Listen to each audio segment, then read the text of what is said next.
नमस्कार। एनसीईआरटी ने अगर इतिहास को बदल करके लिख दिया तो क्या गलत किया जी। ये कौन लोग हैं जिन्हें बाबर को लुटेरा कहने में, औरंगजेब को डाकू कहने में, अकबर को आक्रांता कहने में समस्या हो रही है। ये बड़ा तर्क देते हैं कि ये मुगलों ने हमारे देश में देखो कितने अच्छे अच्छे मॉन्यूमेंट्स बनाए, उन्होंने आकर के ताजमहल बना दिया, लाल किला बना दिया, उन्होंने जो है कुतुब मीनार बना दिया। एक बात बताओ, तुम्हारा घर है, मैं ऐसा करता हूं कि मैं 50 गुंडे लेकर के तुम्हारे घर पे आता हूं और सबसे पहले तो मार मार के तुम लोगों को ठीक करता हूं, तुमको सबको, तुम्हारे पूरे परिवार को बंदी बना लेता हूं। उसके बाद तुम्हारे ड्राइंग रूम को, तुम्हारे बेडरूम को, तुम्हारे लॉन को, तुम्हारी बैल्कनी को, तुम्हारे गार्डन को अपने हिसाब से ठीक ठाक कर देता हूं और तुम अपने स्वाभिमान की रक्षा के लिए मुझसे युद्ध करते हुए मारे जाते हो। तुम्हारे परिवार के सदस्य बलिदान हो जाते हैं और तुम ये सोचते हो कि तुम्हारी आने वाली पीढ़ियां तुमको याद रखेंगी इस रूप में कि तुमने गर्दनें कटवा दी, लेकिन कभी स्वाभिमान के साथ समझौता नहीं किया। लेकिन होता क्या है, 100 साल बाद, 500 साल बाद तुम्हारी पीढ़ियां ये कह रही हैं कि अरे हमारे बाप दादे तो मूर्ख थे जो आक्रांताओं से लड़ते हुए मर गए। देखो कितना अच्छा ताजमहल बना के चले गए हैं, कितना अच्छा तो कुतुब मीनार बनाया है, कितना भव्य लाल किला बना दिया है उन्होंने हमारे यहाँ, कितना बढ़िया ड्राइंग रूम सजा दिया मेरा। यही हो रहा है ना। मतलब खुद भी सुन रहे हो कि क्या तर्क दे रहे हो तुम लोग। कुछ लोग कहते हैं कि जब अंग्रेज इस देश में आए तो उन्होंने हमें तमीज सिखाई, उन्होंने हमें भाषा सिखाई, उन्होंने हमें पढ़ना लिखना सिखाया, उन्होंने हमें विज्ञान दिया, उन्होंने ये कर दिया, पता नहीं कितनी सभ्यता उन्होंने हमको सिखा दी। अरे मुझे ये बताओ कि 400-500 साल पहले जिन देशों में लोगों को भोजन करना नहीं आता था, कपड़े पहनना नहीं आता था, वो हमको सिखा रहे हैं संस्कृति। जहां पर 5000 वर्षों से हमारे यहां नगरीय व्यवस्था है, नगर में किस प्रकार रहते हैं, इतने अद्भुत, इतने गूढ़ ग्रंथ लिखे जा चुके हैं। वेदों का जन्म जहां पर हुआ, उपनिषदों का जन्म हुआ, आरण्यक ग्रंथों का जन्म हुआ, भगवत गीता जहां पर उत्पन्न हुई, पुराण जहां पर लिखे गए, दर्शन जहां पर लिखे गए, उस संस्कृति को, जहां पर लाखों की संख्या में गुरुकुल थे, उस संस्कृति को वो विज्ञान सिखा रहे हैं। उस संस्कृति को जहां पर महर्षि अगस्त्य ने अगस्त्य संहिता में विद्युत की खोज कर दी, जहां पर महर्षि कणाद ने गुरुत्वाकर्षण की खोज कर दी, उस संस्कृति को ये अंग्रेज जीना सिखा के गए। कुछ लोगों का ऐसा कहना है अंग्रेजों ने तो आकर के इस देश की व्यवस्था को बर्बाद किया है। हमारे यहाँ प्रत्येक गांव में एक गुरुकुल हुआ करता था जहां पर वेदों से लेकर विज्ञान तक संस्कृति और संस्कार सब कुछ सिखाया जाता था। लेकिन अंग्रेजों ने आते ही, जैसे ही अंग्रेज इस देश में आए, जैसे अंग्रेजियत इस देश में आई, सबसे पहले गुरुकुलों का नाश किया गया। सबसे पहले उन्होंने तुम्हारे शास्त्रों में प्रक्षेपण किया, उन्होंने तुम्हारे शास्त्रों में उच्चता और निम्नता और जातियां और पता नहीं कितनी कितनी कुरीतियां तुम्हारे शास्त्रों में डाल दी। और उन्होंने ऐसा क्यों किया? क्योंकि उन्हें पता था कि सैकड़ों वर्षों से मुगलों का आधिपत्य होने के बावजूद यह संस्कृति समाप्त नहीं हो पा रही है। तो उन्होंने तुम्हारी शिक्षा व्यवस्था पर सबसे पहली चोट दी। और ये बात हमें आपको नहीं समझ में आ रही है। हम और आप इन सभी प्रलापों में फंसे जा रहे हैं। हमको लगता है कि अंग्रेजों ने हमें सभ्यता सिखा दी, जिन्होंने हमारे शास्त्रों में जातियों का प्रक्षेपण किया, जिन्होंने उच्चता और निम्नता डाली कि ये फला लोग जो है उच्च होते हैं, ये फला लोग जो है ये निम्न होते हैं। और क्यों किया उन्होंने ऐसा? उन्होंने ऐसा इसलिए किया क्योंकि जब तक तुम बटोगे नहीं तब तक तुम्हारा नाश नहीं हो सकता। पहले जाति के नाम पर बांटा, फिर धर्म के नाम पर बांटा। आजादी की लड़ाई पढ़ते हुए हम न जाने कितने मुसलमानों का नाम पढ़ते हैं जिन्होंने अपने प्राणों की आहुति दे दी इस देश की रक्षा के लिए। आज क्या हो गया है? आज वो कौन से लोग हैं, आज वो कौन से मुसलमान हैं जो बाबर को, जो औरंगजेब को अपना आका समझते हैं? और अगर सत्यता से देखा जाए तो आज के समय में भारत में जितने भी मुसलमान हैं वो स्वयं ही विक्टिम हैं, वो स्वयं ही पीड़ित हैं। उनकी पीढ़ियों में, आज के 10 पीढ़ी पहले, 20 पीढ़ी पहले उनके पूर्वजों ने मुगलों के भय से धर्म परिवर्तन कर लिया।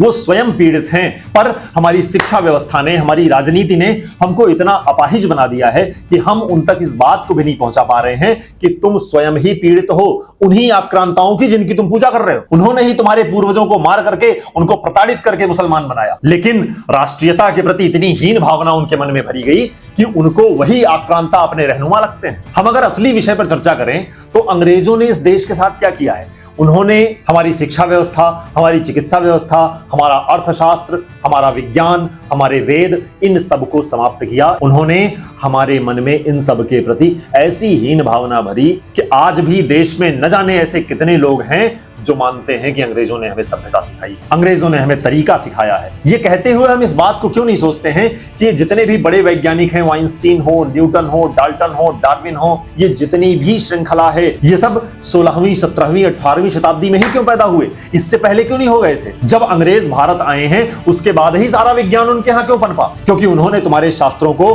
संस्कृत से ट्रांसलेट किया इंग्लिश में, उसको पढ़ा, उसमें जो रत्न थे, जो वैज्ञानिक सिद्धांत थे, उनको निकाला। और बहुत सारे लोग इस बात को भी कहते हैं कि अगर तुम्हारे शास्त्रों में इतना ज्ञान था तो तुमने क्यों नहीं कर ली खोज।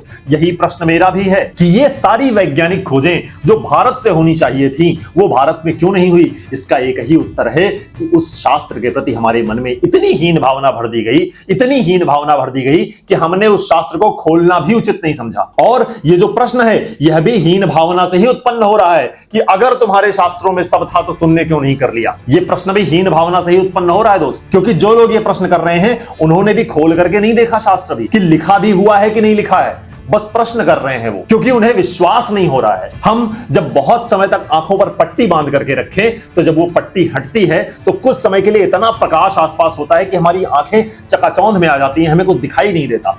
तो अभी जो गुलामी की पट्टी हमारे आंखों से पिछले 70-80 वर्षों में हटी है, इतनी चकाचौंध, इतना ज्ञान हमारे शास्त्रों में है कि हमें कुछ दिखाई नहीं दे रहा है। हम गुलामी की मानसिकता में इतने ज्यादा ग्रस्त हो चुके हैं कि हम मान नहीं पा रहे हैं इस बात को कि हमारे शास्त्रों में इतना कुछ दिया गया। और इसके पीछे कारण सिर्फ इतना ही है कि हमने पढ़ा ही नहीं उसको। एनसीईआरटी ने अगर इतिहास में कुछ पन्नों को बदला है, कुछ घटनाओं को वास्तविक रूप में जैसी वो थी वैसी सामने रख दिया है, तो इससे आपत्ति हो रही है। अगर उन्होंने आक्रांताओं की, उन लुटेरों की बर्बरता को साफ साफ लिख दिया है तुम्हारी इतिहास की किताबों में, तो इसमें क्या गलत हो गया। अगर उन्होंने लिख दिया कि मुगलों ने इस देश में आकर के गांव जला दिए, निहत्थे निरपराध लोगों को मारा, स्त्रियों के साथ बलात्कार किया, तो क्या गलत लिख दिया है। लोग तर्क दे रहे हैं कि युद्ध में तो यही होता है, हिंदू राजा भी युद्ध करते थे तो यही करते थे जाकर के। मैं उनसे कहना चाहता हूं कि भारतीय इतिहास की एक भी पुस्तक उठा करके देखो, हिंदू राजाओं ने जो युद्ध किए हैं वो उठा करके देखो, या हमारे ग्रंथों में जो लिखा है रामायण और महाभारत उठा करके देखो। युद्ध के भी भारत में नियम होते थे। युद्ध सूर्योदय से प्रारंभ होता था, सूर्यास्त पे समाप्त हो जाता था। सूर्यास्त के बाद दोनों पक्ष एक दूसरे से मिल सकते थे,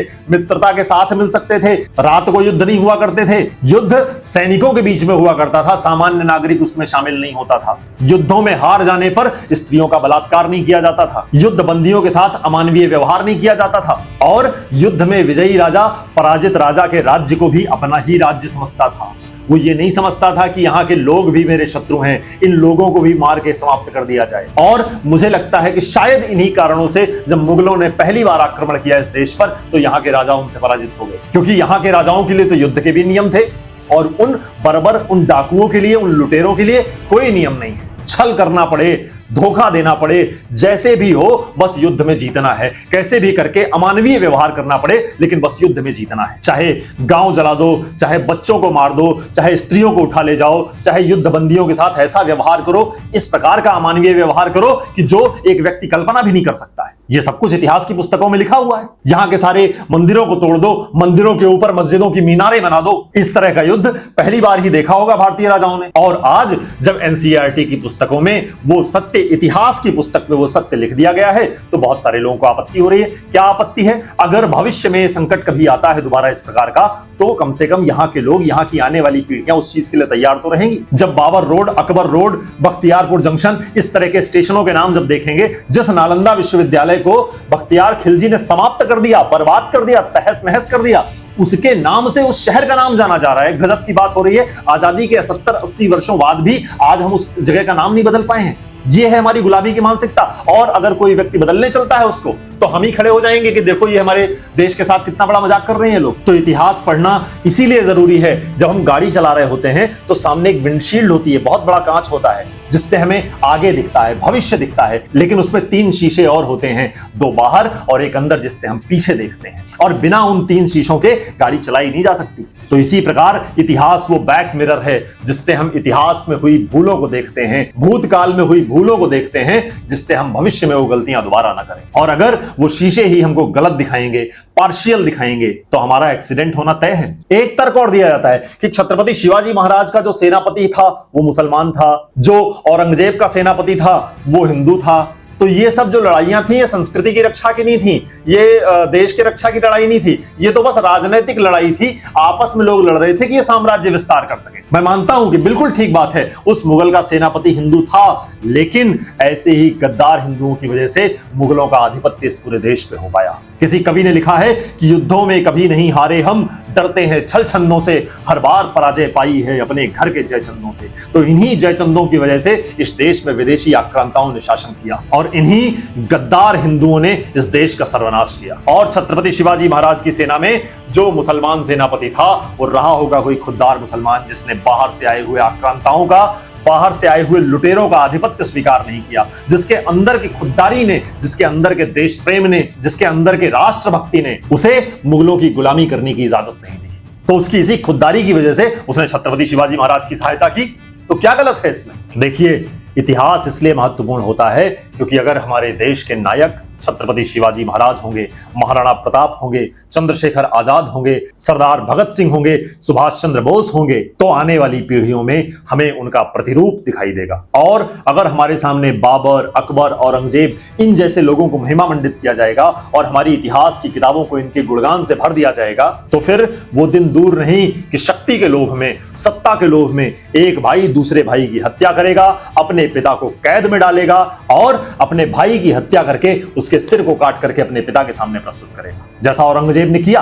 तो साथियों, चुनना हमें है। ये देश उन कुछ ठेकेदारों का नहीं है जो एन केन प्रकारेण चुन करके संसद में चले गए हैं। ये देश आपका है, ये देश हमारा है। तो हमें और आपको ही चुनना पड़ेगा कि हमारी आने वाली पीढ़ियां वीर होंगी या बर्बर होंगी, हमारी आने वाली पीढ़ियां गंभीर होंगी या फूहड़ होंगी, हमारी आने वाली पीढ़ियां संस्कृति के लिए बलिदान होंगी, देश के लिए बलिदान होंगी, या फिर मजहबी अंधेपन में शरीर में बम बांधकर फट जाएंगी। बहुत बहुत धन्यवाद। इसी प्रकार हमसे जुड़े रहिए। ऐसे ही किसी विषय के साथ अगली वीडियो में मिलते हैं। तब तक के लिए नमस्कार।